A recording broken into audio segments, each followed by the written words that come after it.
एक लकड़हारा लकड़ी काट के चला रहा था। संत चले जा रहे थे, बड़ी दिव्य तेजस्वी तपस्वी संत थे। देखा तो लकड़ी का गट्ठर पटका चरणों में गिर गया। गर्मी की ऋतु थी, पसीना पसीना हो रहा था। पांव में पहनने के लिए जूते भी नहीं, सिर पर रखने का कपड़ा भी नहीं था। निर्धनता की पराकाष्ठा थी। महात्मा ने बड़ी सरलता से पूछा, कैसे हो? बड़ा दीन हो गया। का भगवान मैं क्या वर्णन करूं मेरी समस्याओं का। आप देख रहे हैं कि ये बिना कपड़ा लकड़ी का गट्ठर लिए जा रहा हूं, कपड़ा भी इसके नीचे रखने का नहीं, पांव में जूता नहीं, गर्मी की ऋतु है, पसीना पसीना हो रहा हूं। और दुर्भाग्य यह है कि परिवार कुटुंब इतना बड़ा है कि दिन भर लकड़ी बेचता हूं, और कभी कभी हम पति पत्नी पानी पीकर सो जाते हैं, भोजन भी प्राप्त नहीं हो पाता। महात्मा ने कहा, जहां से लकड़ी जाती हो कल उसके थोड़े आगे बढ़ना, तुम्हारी समस्या का समाधान मिल जाएगा।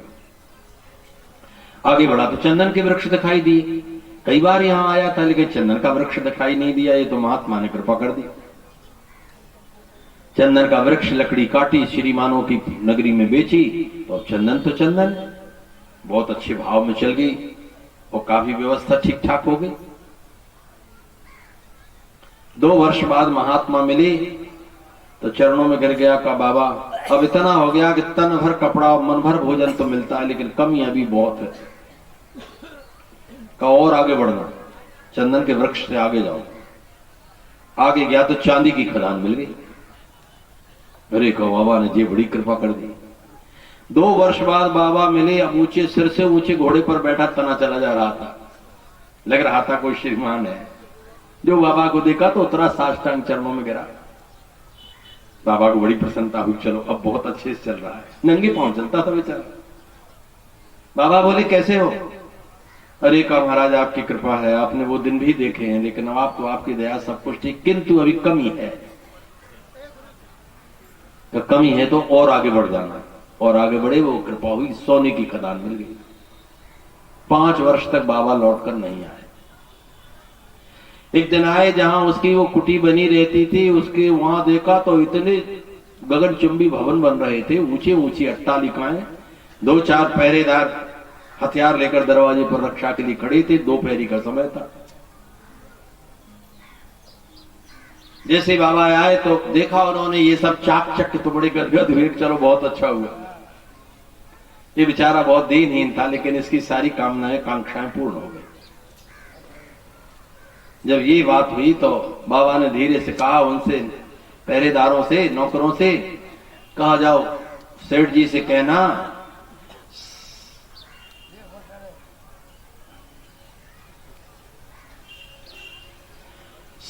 कहना कि बाबा बुला रहे हैं।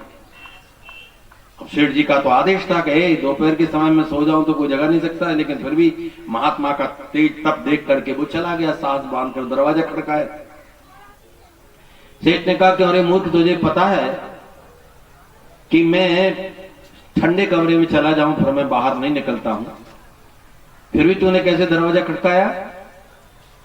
कहा वो बाबा खड़े हैं दरवाजे पर। कब बोलो बाबा से शाम को 5 बजे के पहले भेंट नहीं होती, क्यों नहीं बोल देते? उसने आके कहा कि महाराज जी आपसे भेंट तो सायंकाल हो पाएगी, अभी तो सेठ जी को बहुत गर्मी लग रही है, तो गर्मी में बाहर नहीं निकलते, ठंडे कमरे में ही रहते। बाबा को हंसी आई। एक दिन इसी दोपहरी में नंगे पांव, तो कोई ज्यादा नहीं 10-15 वर्ष का तो अंतराल निकला ही है। अब ये हाल हो गया, छाया में भी बात नहीं कर सकता। नंगे पांव बाबा खड़े, हंसकर बोले जाओ ये कहना कि वो बाबा आए जो पहले कई बार मिलते रहे। फिर दरवाजा खड़काया। अब तो इतना रुष्ट हो गया। कहा वो बाबा ये कह रहे हैं कि ये कह दो कि वो ही बाबा आए जो पहले मिले हैं कई बार। और एक महाराज जी आ गए। दौड़ा दौड़ा दरवाजे पर आया। कहा बाबा आग बरस रही है, अंदर आ जाओ। क्यों खड़े हो जलती दोपहरी में, आपके पैरों में जलन नहीं पड़ती है? बाबा ने मन में सोचा, बेटा हमको तो न तब कोई अंतर था ना अब कोई अंतर है। तेरी जीवन में कहां से कहां जीवन पहुंचा, सुविधा होगी, शरीर कितना कितना सुविधाओं का से आक्रांत हो जाता है। अंदर पहुंचे, बाबा ले गया ठंडे कमरे पर। पत्नी से कहा वो महाराज आए जिनकी कृपा से हम यहाँ आए।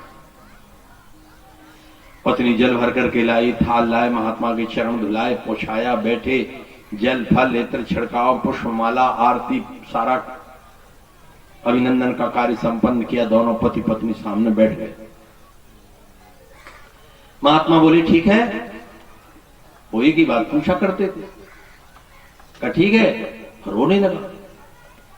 अरे कहा बाल बच्चे तो ठीक ठाक हैं, इतने अधीर क्यों हो रहे? अरे कहा महाराज क्या बताएं, तब बहुत सुखी था, जो लकड़ी बेचता था बहुत सुखी था, बहुत सुखी था। तो इतनी समस्या आ गई है कि न तो रात भर नींद आती है, न दिन भर भूख आती है। सब कुछ है आपकी कृपा से, खा नहीं सकता, सो नहीं सकता।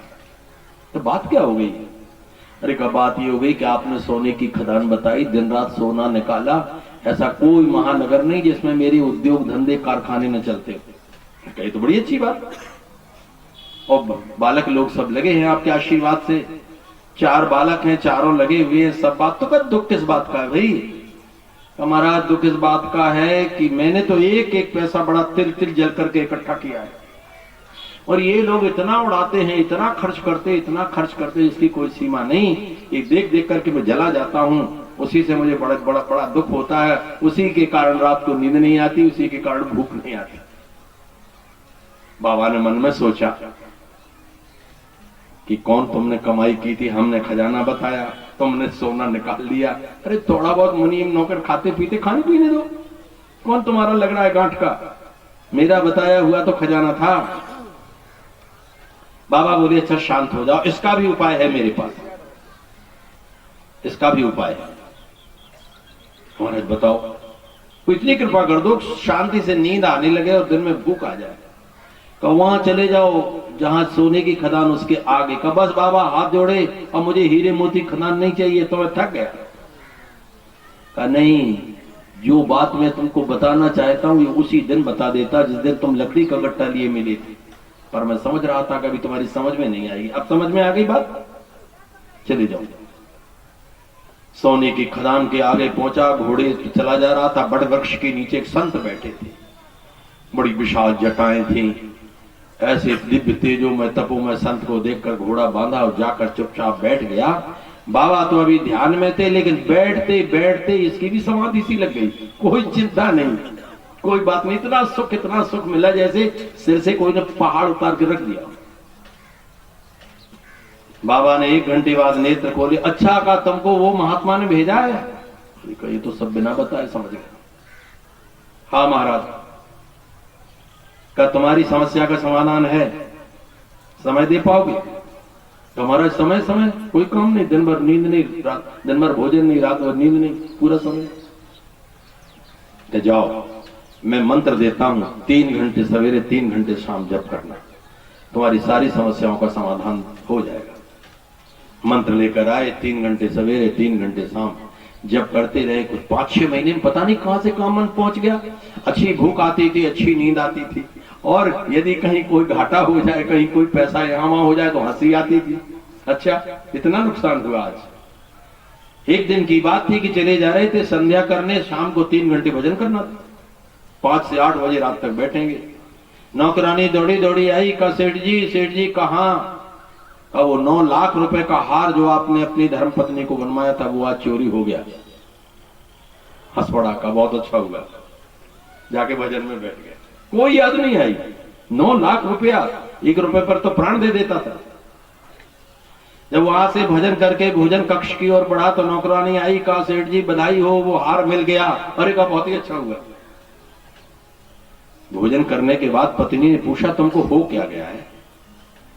9 लाख रुपए का हार सुनकर तुमने कहा कि अच्छा हुआ। चोरी की बात सुनी, ये कहा कि अच्छा हुआ, चला गया, चोरी चला गया। तुमको क्या हो गया है? वो बाबा ने तुमको कौन सा मंत्र दिया है? ये मंत्र बंद करो। तुमको कोई घर द्वार की चिंता ही नहीं, बस दिन रात मुस्कुराते रहते हो, बैठे रहते हो। तुमको ऐसी कौन सी बूटी पिला दी? कहा देवी हमारा जीवन चला है, सारे उतार चढ़ाव तुमको पता है। मैं वहां से चला हूं जहां से मेरे पास पैर में जूता नहीं था, तन पर कपड़े नहीं थे। जब मैंने सुना 9 लाख रुपए का हार चोरी चला गया तो मैंने सोचा चलो बड़ा अच्छा हुआ, भगवान ने कृपा कर दी। एक ना एक दिन ये सब चला जाएगा, धीरे धीरे जाएगा तो छोड़ने का अभ्यास भी बनेगा। अच्छा हुआ भगवान अभ्यास बना रहे हैं, इसलिए मैं बहुत निश्चिंत हो गया। धन का, सोने का, इंद्रियों की तृप्ति का, इसके लिए दौड़ते दौड़ते दौड़ते दौड़ते अब उसी प्रकार गिर करके मरने की तैयारी हो गई, लेकिन कभी उस पर गंभीरता से विचार नहीं किया। प्रार्थना की, वेद भगवान ऋषि ने प्रार्थना की कि महाराज ऐसी कृपा करो कि ये जो सोने का चमकता हुआ बर्तन रखा है इसे हटाओ। क्यों? क्योंकि वो वास्तविक तत्व तो अंदर है, तो बाहर की चकाचौंध में हम मारे मारे फिर रहे हैं, लेकिन जिस वास्तविक तत्व से परम सुख की उपलब्धि होगी वो तो प्राप्त नहीं हो रहा, वो तो अंदर रखा हुआ है। चले चलो सब कोई कहे पहुंचे बिरला कोई, सब कहते हैं चलो चले चलो चले, पहुंच नहीं पाते। क्यों?